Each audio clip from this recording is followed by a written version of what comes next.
Подозирам, че имам гъбички на ногтите. Дали на ръцете или на краката? Какво трябва да направя? Първата стъпка от всяко успешно лечение е правилната диагноза. Това означава даване на материал от нокът в лаборатория за посявка.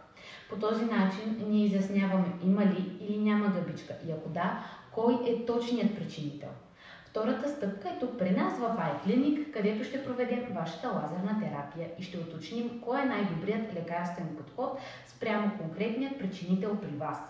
В iClinic работим с платформа Harmony XL на Alma Lasers, която е нашето оръжие срещу гъбичките. Първо се използва фотоакустичен лазер, който разкъсва връзките, които гъбичките образуват помежду си.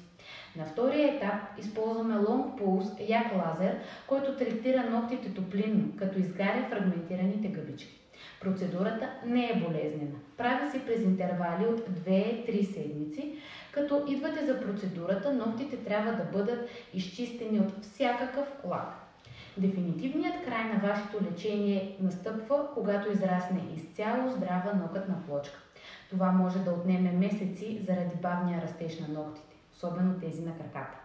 Пътят е дълъг, но комбинираната терапия, класически медицински подход, заедно с иновативна лазерна терапия е вашия най-сигурен шанс за излекуване.